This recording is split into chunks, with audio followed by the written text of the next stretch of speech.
The commercial property market in Australia takes the back seat as the little brother to the Australian residential real estate scene, and for good reason. The residential market cap is around $10 trillion and the commercial market cap is around $2 trillion. As positive cash flow residential properties become harder to find, more and more people are looking into alternative real estate investing strategies, and many are turning to the prospects of commercial property to help meet their financial aspirations. So today we're diving into the current state of the commercial property real estate market in Australia. Whether you're an investor, a business owner, or just a curious spectator, you want to watch this one.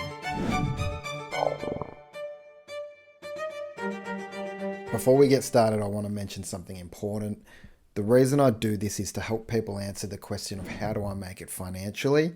It's a question that is unfortunately getting harder and harder to answer, with many believing the great Australian dream is dead and gone. So I want to do a deal with you. If you like the content, please subscribe and I'll endeavour to get you the best content that I can. I'm hoping for a more balanced market next year. We've had so much volatility this year with record lows, record highs, record recoveries. The latest ABS data does show that there's been an uptick in investment loans over the past year. Let's start with the big picture.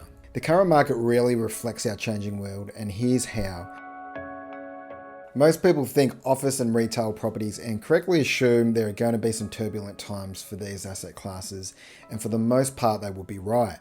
For office buildings, we had the whole work from home thing during COVID, and it looks like that's here to stay in some shape or form. With regards to retail, well, that has been a slow burn as we become more and more digitalized and more traditional retail businesses get put to the sword. It makes sense that this demand is weak. However, the flip side to retail is that goods are still getting sold online and industrial property is required to service these changing needs. Based off this, we have two trends that need to be acknowledged. Australia's population is expected to hit 40 million within the next 40 years. Australia's population is set to exceed 40 million people in the coming decades.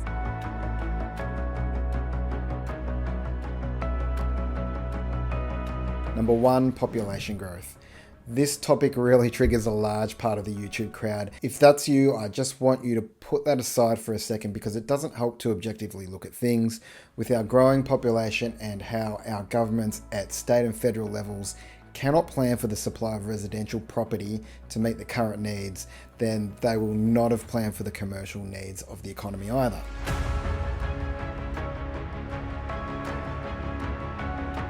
So it feels like we're going to get this commercial market where it's two-sided.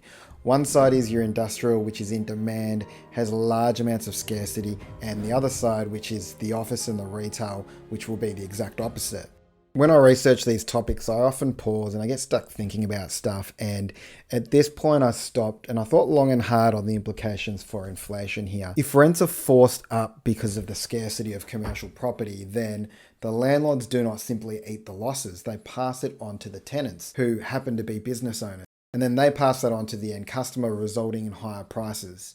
So some food for thought there. The second major trend is that more people are coming from the residential property market. As returns are squeezed, I'm experiencing this in my business right now. The reason I do what I do is to help people answer the question of how do I make it financially. And to be fair, most people have had their heads in the sand as the last 5 years they've continued to invest in Melbourne, where my business is based, despite the unfavourable conditions. The main thing I'm talking about here is the yield. It's only because interest rates have gone back to normal levels that the penny has dropped, and hence people are looking into other things like SMSF, boarding homes, NDIS, and of course commercial property. Other forms of investing such as stocks have been increasingly seen as higher risk as people slowly lose faith in the system. We can see here by the graphs of the ASX that we're only down 5% over a couple of years, which doesn't actually sound like much on face value. However, if the relative value of the stock market had been the same, then the price should have gone up with inflation, say 10% over that 2-year period. If investors continue to feel more uncertainty with where their assets are allocated, then it makes sense that they will invest somewhere where they think is a better return, and the commercial real estate market could gain from this.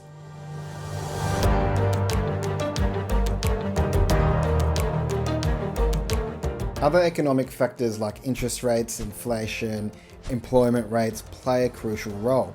It's essential to understand these elements to make informed decisions. In this video, I'm not going to discuss these points as I've gone into more detail on those points in recent videos.